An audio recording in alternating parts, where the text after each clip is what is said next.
नमस्कार दोस्तों, स्वागत है आप सभी का आपके अपने YouTube चैनल में जिसका नाम है बोर्ड परीक्षा। आज हम लोग बात करेंगे NCERT बेस्ड मैथमेटिक्स के बुक के सोल्यूशन की।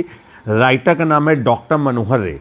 आइए, यहाँ पर चल रहा है एक्सरसाइज 13D और जो आपका अध्याय है उसका नाम है पृष्ठीय क्षेत्रफल एवं आयतन। तो हमने यहाँ पर लिखा पृष्ठीय क्षेत्रफल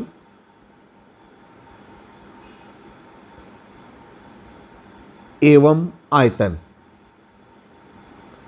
अब क्वेश्चन नंबर जो है वो है हमारा 5। क्वेश्चन नंबर 5 को सॉल्व करेंगे। अगर आपके पास बुक नहीं है तो हर सवाल हमने डिस्क्रिप्शन पे टाइप कर दिया है। टीन की बनी एक तेल की कुप्पी 10 सेंटीमीटर लंबे एक बेलन में एक शंकु के छिन्नक को जोड़ने से बनती है कि तो आपने देखी होगी तेल की। यदि उसकी कुल ऊंचाई 22 सेंटीमीटर है, बेलनाकार भाग का व्यास 8 सेंटीमीटर है, तो कुप्पी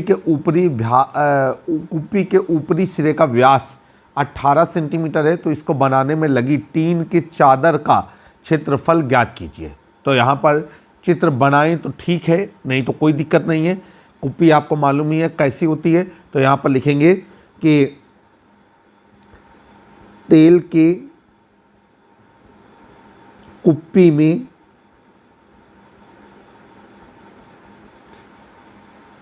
बेलनाकार भाग का व्यास, या ऐसे लिखेंगे कुप्पी की कुल लंबाई बराबर 10 सेंटीमीटर। इसके बाद नहीं, गड़बड़ हो रहा है। कुप्पी की कुल लंबाई जो है वो हमको दी गई है 22 सेंटीमीटर। फिर बेलनाकार भाग की लंबाई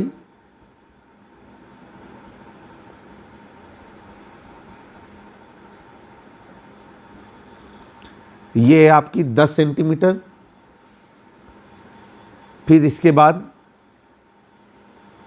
बेलनाकार भाग का व्यास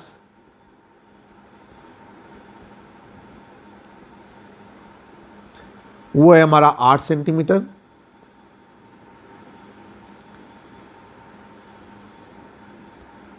कुप्पी के ऊपरी सिरे का व्यास, जिधर से तेल डाला जा रहा है,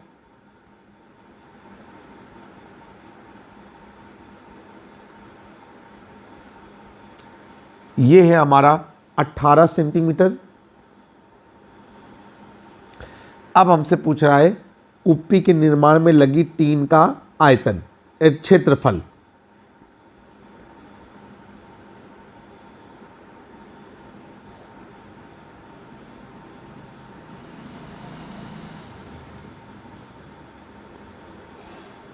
बराबर क्वेश्चन मार्क। आइए भाई, एक बार जरा कुप्पी देख लेते हैं। कुप्पी कुछ इस तरीके की बनी हुई है कि ऊपर का हिस्सा कैसा है, छिन्नक के आकार का है,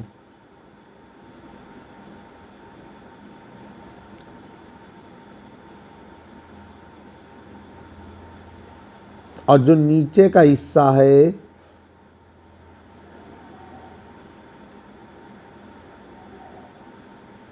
ये हमारा बेलन के आकार का है।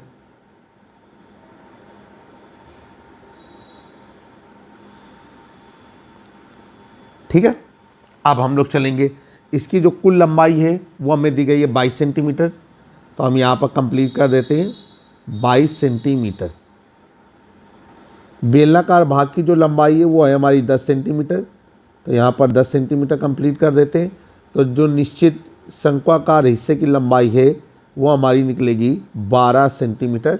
तो यहाँ पर 12 सेंटीमीटर कंप्लीट कर दिया। इसके बाद जो बेलनाकार भाग का व्यास है वो हमारा 8 सेंटीमीटर है। तो उसको हमने क्या कर दिया, यहाँ पर ऐसे करके तीर का निशान लगा कर दिया 8 सेंटीमीटर। और जो खुला सिरा है उसका जो हमारा व्यास है वो कितना है, 18 सेंटीमीटर। तो ये हमने जो है ये खुला सिरा ये हो गया आपका 18 सेंटीमीटर। ठीक है, चलिए भाई। अब जाहिर सी बात है कि कुप्पी के निर्माण में लगी जो टीन का क्षेत्रफल है वो छिन्नक में लगे टीन के क्षेत्रफल और बेलनाकार भाग में लगे तीन के क्षेत्रफल के योग के बराबर है। ठीक है, तो यहाँ पर हम लोग क्या करेंगे कि सबसे पहले निकालेंगे कि छिन्नक की लंबाई, ठीक, या छिन्नक की ऊंचाई। तो यहाँ पर हम लोगों ने लिखा छिन्नक की ऊंचाई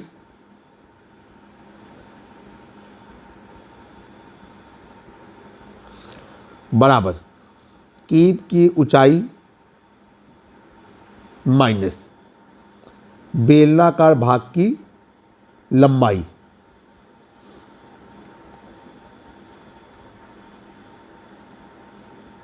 बाईस माइनस 10 बराबर 12 सेंटीमीटर। अब यहाँ पर लिखेंगे कि छिन्नकाकार भाग में लगी टीन का क्षेत्रफल बराबर छिन्नकाकार भाग का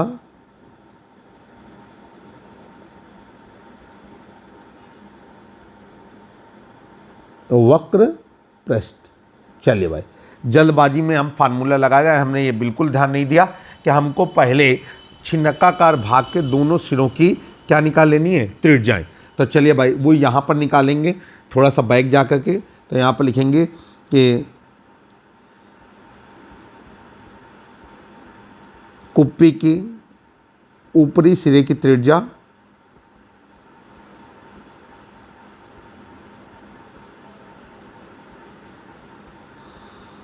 कैपिटल आर बराबर ये हो जाएगी आपकी व्यास बटा 2। व्यास कितना है आपका 18/2 बराबर 9 सेंटीमीटर। और बेलनाकार भाग की त्रिज्या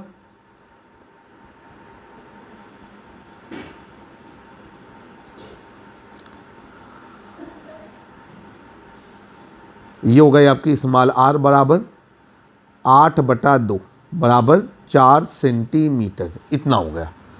अब हम लोग करेंगे छिन्नकाकार भाग का जो हमारा वक्र पृष्ठ होगा वो कितना होगा, ये इसके लिए हमको जल्दबाजी में भाई फार्मूला हो गया, इसके लिए अब हमको तिर्यक ऊंचाई भी चाहिए। तो हम तिर्यक ऊंचाई निकालते हैं, तो वो क्या हो जाएगी आपकी, जा देखते हैं, जगह नहीं बची तो यहीं पर लिखेंगे कि छिन्नकाकार भाग की तिर्यक ऊंचाई या छिन्नाकार भाग की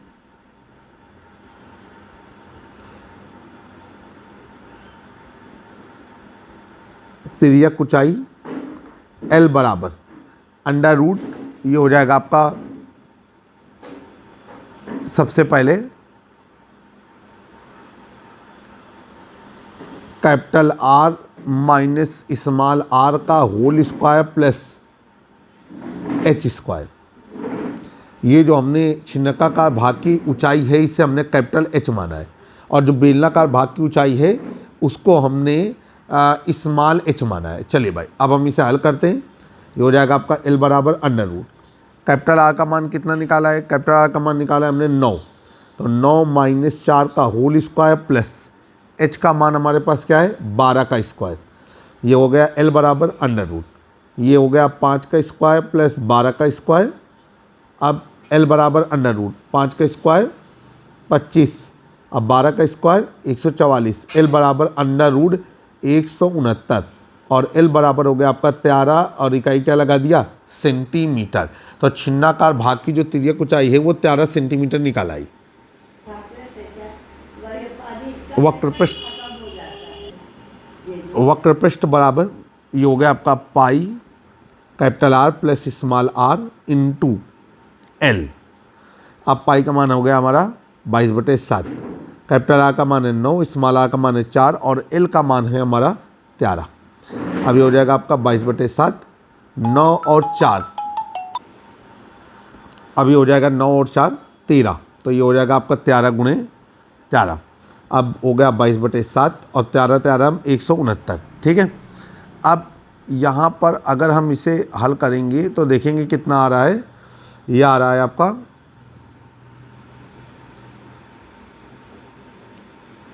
22 गुणे 169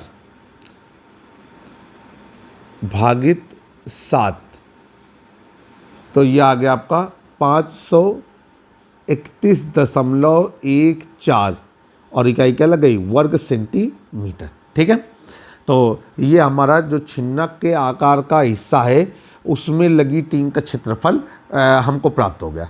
अब फिर क्या करेंगे, यहाँ पर लिखेंगे कि बेलनाकार भाग में लगी टीम का क्षेत्रफल।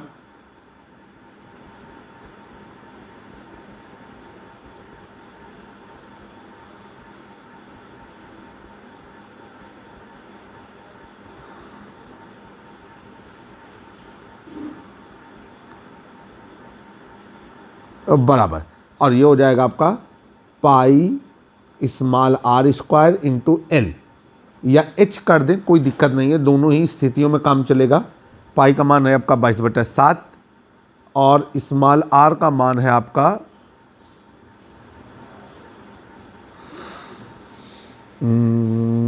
4, तो ये हो जाएगा आपका 4 का स्क्वायर गुणे L, तो बेलनाकार भाग की जो लंबाई है वो है हमारी 10 सेंटीमीटर। 10 सेंटीमीटर, तो ये हो गया आपका, ना कुछ गड़बड़ हो रहा है। बेलनाकार भाग में लगी टीम का जो क्षेत्रफल है, ये तो हमने आयतन का फार्मूला लगा दिया है, फिर से बैक करेंगे। ये हो जाएगा आपका 2 पाई r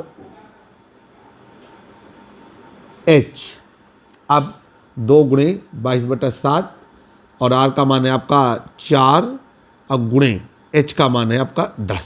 अभी हो गया आपका 22 दूनी 44, 44 गुणे 10 चौको 40/7, ये हो गया आपका 4 चौको 16 के 4 से लगाए, 4 चौको 16 और 1 17, 1760/7।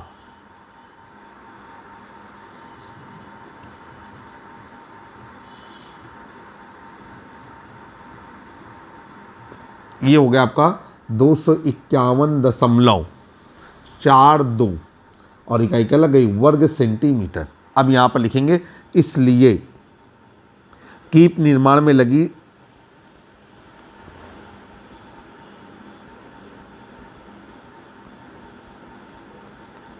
टीन का क्षेत्रफल बराबर, अब ये इन दोनों को जोड़ देंगे। अगर पूरा पूरा लिखना चाहें तो लिख देंगे कि शंक्वाकार छिन्नाकार भाग में लगी टीन का क्षेत्रफल प्लस बेलनाकार भाग में लगी टीन का क्षेत्रफल। तो यहाँ पर हम लोग लिख देते हैं तो बेहतर रहेगा, छिन्नाकार भाग में लगी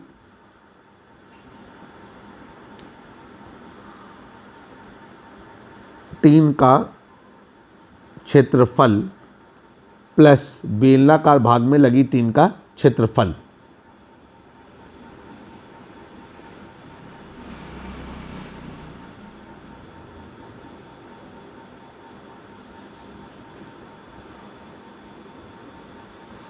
अब छिन्नकाकार भाग में कितनी टीन लग रही है, 531.14 और बेलनाकार भाग में 251.42, दोनों को जोड़ देते हैं।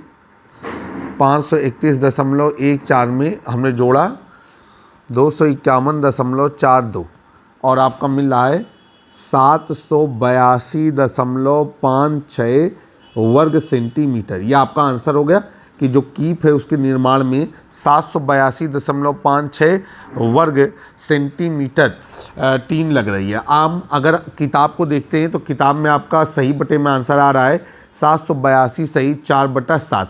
अगर 7 का भाग 4 में देंगे तो आप यही देखेंगे कि 0.56 मिल रहा है। तो हमने जो उत्तर निकाला है वो पूरी तरीके से सही है। क्वेश्चन नंबर 6 आपके सामने आपकी स्क्रीन पर। क्वेश्चन नंबर 6 को पढ़ते हैं, क्या कहा जा रहा है। क्वेश्चन नंबर 6 में कह रहे हैं कि एक खोखले शंकु को आधार के समांतर किसी समतल द्वारा काटा जाता है और ऊपर के सिरे को हटा दिया जाता है। शेष भाग का वक्र पृष्ठ संपूर्ण शंकु के वक्रतल के पृष्ठ का 8/9 भाग है। कहा जा रहा है कि शंकु का जो उन्नतांश है, मतलब एल्टीट्यूड है, किसी समतल के द्वारा बांटने पर रेखाखंड का अनुपात ज्ञात कीजिए। ठीक है, तो सवाल बहुत अच्छा है। अब हम लोग क्या करेंगे कि एक चित्र के माध्यम से इस सवाल को समझने की कोशिश करेंगे। तो हम एक चित्र बनाते हैं। सबसे पहले तो हमने क्या किया कि यहाँ पर हमने एक शंकु का निर्माण कर लिया। ये हमारा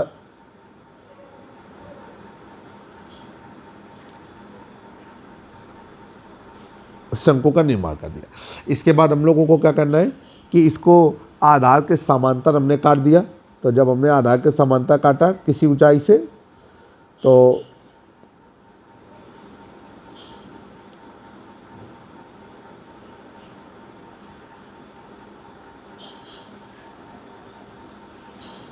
इस तरीके का वो कट गया। अब ये है हमारी, इसको हमने मान लिया H।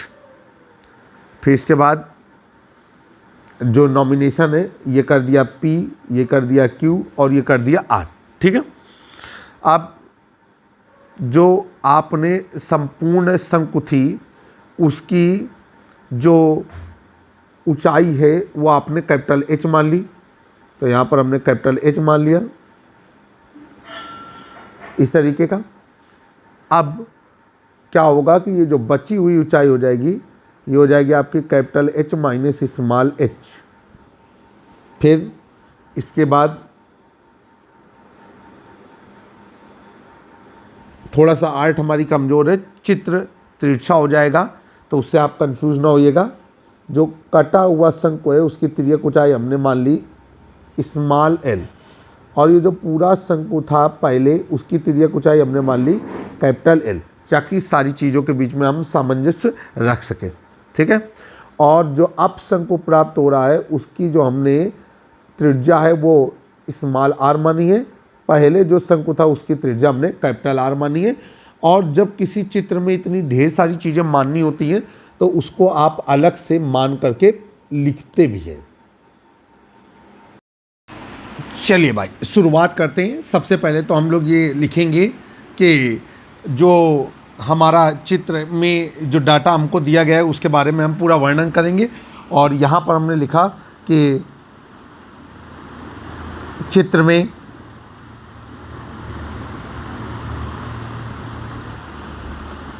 PQR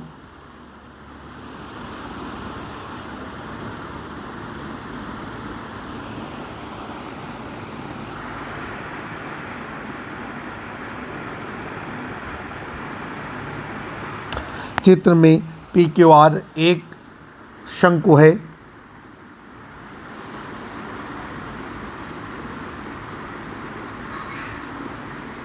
जिसके आधार की त्रिज्या कैपिटल R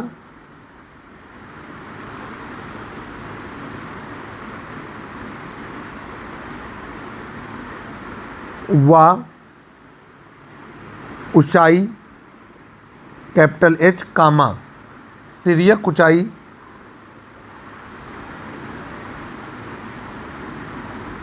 कैपिटल L है। इतना डाटा हो गया। अब यहाँ पर क्या करेंगे कि शंकु को काटने पर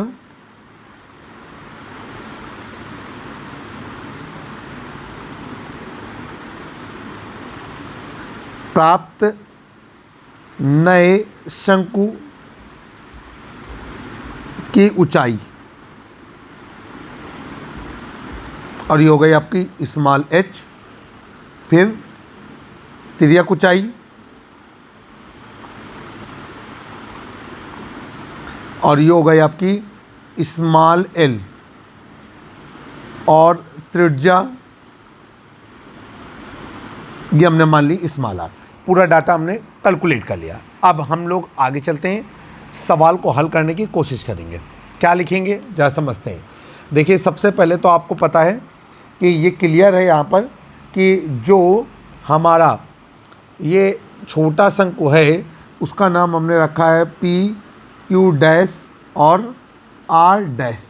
ठीक है, तो यहाँ पर शुरू करते हैं। यहाँ पर लिखेंगे कि चूँकि त्रिभुज PQ डैश R डैश समरूप त्रिभुज पी क्यू आर, ठीक है। इसलिए P O dash upon P O, जो त्रिभुज समरूप होते हैं उनकी संगत भुजाओं का अनुपात बराबर होता है, बराबर। ये हो जाएगा आपका O dash Q dash upon, ये हो जाएगा आपका ओ क्यू, बराबर ये हो जाएगा P Q dash upon P Q. चलेंगे आगे, सवाल को हल करेंगे, सारे मान यहाँ पर रखेंगे। तो ये है आपका small h upon capital H बराबर small r upon capital R बराबर, ये हो जाएगा small l upon capital L। अब आप चाहें तो आप इसे समीकरण नंबर 1 नाम दे सकते हैं। सवाल बहुत अच्छा है, और जब भी आएगा तो मेरा ये मानना है कि लॉन्ग में आएगा, ठीक है।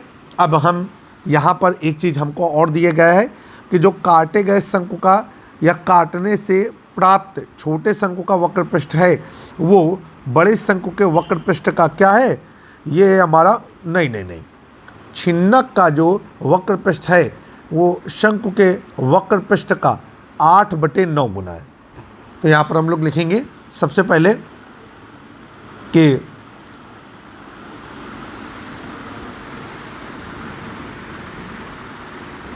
छिन्नक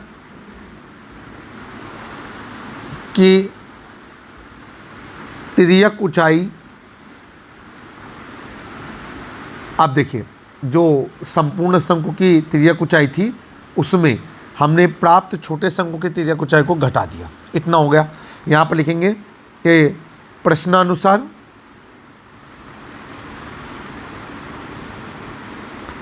छिन्नक का वक्र पृष्ठ बराबर, ये हो गया आपका 8/9 गुणे शंकु का वक्र पृष्ठ। चले भाई आगे चलेंगे। छिन्नक का वक्र पृष्ठ क्या है, ये हो जाएगा आपका pi capital R plus small r और into capital L minus small l, ठीक है, बराबर ये हो गया आपका 8/9। शंकु का वक्र पृष्ठ हो जाएगा आपका पाई आर एल, तो ये पाई आर और कैपिटल एल। आगे चलेंगे, अब इसको हल करेंगे तो ये हो जाएगा आपका capital R plus small R upon, ये हो जाएगा आपका आर। ये जो ब्रैकेट हैं थोड़े से बड़े रखेंगे तो ये हो गया आपका कुछ इस तरीके से, और इधर हो जाएगा आपका capital L minus small L upon, ये हो जाएगा आपका एल बराबर 8/9। इधर दोनों तरफ से पाई से पाई हमने कैंसिल कर दिया।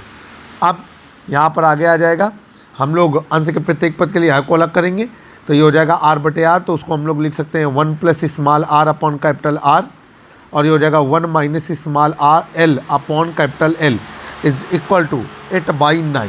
अब नीचे लिखना है समीकरण नंबर 1 से,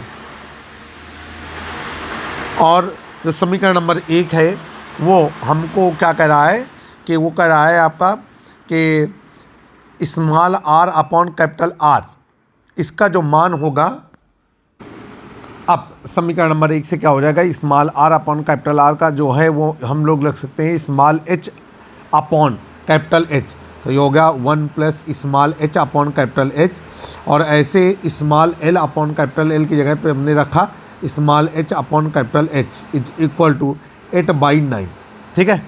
अब आगे क्या करना है हमको समझना है। यहाँ पर जो सवाल था वो हमसे कह रहा था कि शंकु का जो एल्टीट्यूड है, मतलब उन्नतांश है, किसी समतल के द्वारा बांटने पर रेखाखंड का अनुपात ज्ञात कीजिए। तो हम लोग रेडी हैं उसको हल करने के लिए। अब यहाँ पर एक फार्मूला होता है, वो होता है आपका a प्लस बी, और अगले ब्रैकेट में a minus B is equal to, ये हो गया आपका a square minus B square. अब ये हो जाएगा आपका 1 minus h square upon small h square upon capital H square is equal to 8/9, ठीक है। अब आगे चलेंगे, ये हो जाएगा आपका small h square upon capital H square is equal to 1 minus 8/9, और इसी को हम लोग लिख सकते हैं 9 माइनस 8/9, और ये हो गया आपका 1/9। अब जब हम इसे आगे हल करेंगे तो ये हो जाएगा आपका small h upon capital H का whole square is equal to, ठीक है, ये हो जाएगा आपका 1/9 और small h upon capital H is equal to √1/9। जब 1/9 का वर्गमूल निकालेंगे तो small h upon capital H is equal to 1/3। यहाँ से क्या हो जाएगा कि ये एक मान आपने निकाल करके रख लिया। यहाँ पर हम लोग बोलेंगे स्मॉल h बराबर कैपिटल H/3। अब जो ये हमसे पूछना चाह रहा है उसके लिए हम सवाल को सॉल्व करेंगे। तो इन्होंने हमसे क्या कहा है, इन्होंने हमसे ये कहा है कि आप अभीष्ट अनुपात ज्ञात कीजिए। तो यहाँ पर हम लोग लिखेंगे जो अभीष्ट अनुपात है वो क्या है कि ये जो प्राप्त जो छोटा शंकु है इसका छिन्नक के साथ अनुपात ज्ञात करना है। तो हमको यहाँ पर लिखना है कि अभीष्ट अनुपात बराबर प्राप्त छोटे शंकु की ऊंचाई, प्राप्त छोटे शंकु की ऊंचाई माइनस छिन्नक की ऊंचाई। अब आपको पता है कि जो प्राप्त छोटा शंकु है उसकी ऊंचाई है स्मॉल h और छिन्नक की ऊंचाई है capital H minus small h। मान रख देंगे तो ये हो जाएगा आपका स्मॉल h का मान है कैपिटल H/3 और ये हो जाएगा आपका capital H minus capital H/3। इधर हो जाएगा आपका कैपिटल H/3 और इधर 3h माइनस h अपॉन 3। यहाँ पर हो जाएगा आपका कैपिटल H/3 अपॉन ये हो जाएगा 2h/3।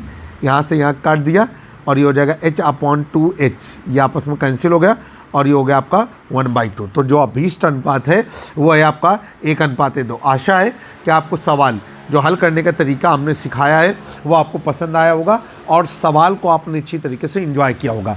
जल्द ही एक नए वीडियो में फिर से मुलाकात होगी। जुड़े रहें आप अपने YouTube चैनल से जिसका नाम है बोर्ड परीक्षा।